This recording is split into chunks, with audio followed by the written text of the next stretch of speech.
ఓం నమః శివాయ. ఓం నమో నారాయణాయ. కర్మ నరదృష్టి నివారణ కాళభైరవాయ నమో నమః. ఓం గురు అరిష్టేతు సంప్రాప్తే గురు పూజాంచ కారయేత్. గురుధ్యానం ప్రవక్ష్యామి. విద్య ఉద్యోగ విదేశీయాన రాజసన్మానోత్సవ గజసన్మానోత్సవ వివాహ తదనంతర పుత్ర పుత్రిక సంతాన సంబంధిత అరిష్ట దోషపీడోప ఉపశాంతయే. హరి ఓం. మా ఛానల్కి స్వాగతం. చూస్తున్న వీక్షకులకు ప్రేక్షకులకు ప్రియ కాళభైరవ భగవద్బంధులకి స్వాగతం పలుకుతూ మమ్మల్ని ఎంతగానో ఆదరిస్తూ ఉండబడినటువంటి ప్రియ సోదర సోదరీమణులకు, సనాతన ధర్మ సంరక్షకులకు, జ్యోతిష్ అభిమానులకు, పుష్కర స్నానం చేసేటువంటి ఆధ్యాత్మిక భగవద్బంధువులకి, అంటే 12 ఏళ్ళకు ఒకసారి మనకు పుష్కరాలు వస్తూ ఉంటాయి. కుంభమేళ, అర్ధ కుంభమేళ, మహాకుంభమేళలో స్నానం చేసే వారందరికీ మరొక్కసారి చిన్న విన్నపం ఏమిటయ్యారగా, వృషభ రాశిలో నుంచి దేవగురు బృహస్పతి మిథున రాశిలోకి ప్రవేశం జరుగుతుంది. కనుక మనకు సరస్వతి మాత అంటే సరస్వతి నది పుష్కర మహోత్సవ కార్యక్రమాలు జరుగుతూ ఉన్నాయి. కనుక మనకు తెలంగాణ రాష్ట్రంలో కాళేశ్వరం దగ్గర మనకు అంతర్వాహినిగా సరస్వతి నది పుష్కర మహోత్సవ కార్యక్రమాలు గవర్నమెంట్ వారు కూడా పెద్ద ఎత్తున ఏర్పాట్లు చేయడం జరుగుతుంది.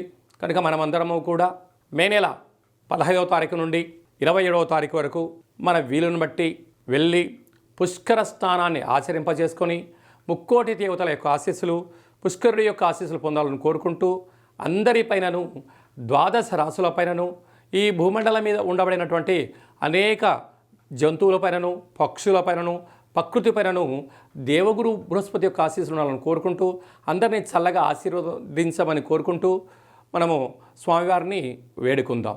12 రాశుల్లో గ్రహ గమనాన్ని ఓసారి వీక్షింపజేద్దాం.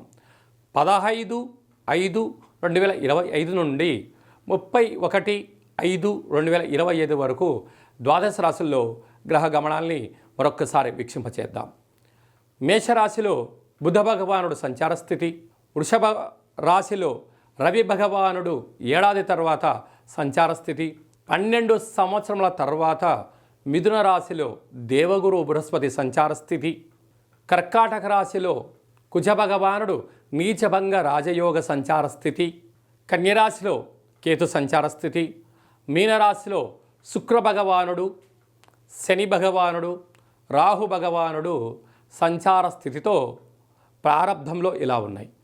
19వ తారీఖు 5వ నెల 2025 నుండి రాహు భగవానుడు కుంభరాశిలోకి సంచార స్థితి, కేతు భగవానుడు సింహరాశిలో సంచార స్థితితో 12 రాశుల్లో గ్రహ గమనాలను మనం ఒకసారి వీక్షింపచేసాం.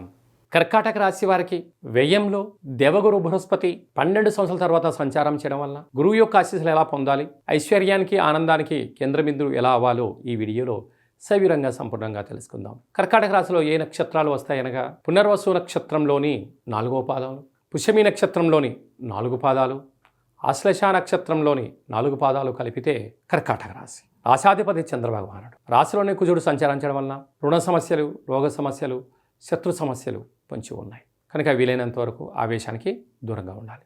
తృతీయంలో కేతు సంచార స్థితి, అన్నదమ్ములతో అత్యాచారాలతో ప్రేమపూర్వకంగా ఆధ్యాత్మికంగా గౌరవాన్ని ఇచ్చిపుచ్చుకో. అలాగా భాగ్యస్థానంలో త్రిగ్రహ సంచార స్థితి, భార్యాభర్తల మధ్య అన్యూన్యత, ఏదైనా చిన్న చిన్న విషయాలకు ఆందోళన తగదు, పెట్టుబడులు ఆకర్షణ విషయంలో విజయం మీ సొంతం కాబోతుంది. అలాగనే రాజ్యస్థానంలో బుధ భగవాన్ ఉండడం వల్ల నూతన పెట్టుబడులు, వ్యాపారాలు, ఉద్యోగాలు అన్నింట కర్కాటక రాశి వారి సొంతం కాబోతున్నాయి. ఏకాదశంలో ఏడాది తర్వాత రవి భగవాన్ ఉండడం వలన అద్భుతమైన విజయం, ధనపరమైన విజయం, అఖండమైనటువంటి ఐశ్వర్యం, సమయానికి డబ్బులు అందడం, మీరు ఏదైతే అనుకుంటారో అన్నింటి ఆ విజయం కర్కాటక రాశి వారికి అవుతుంది.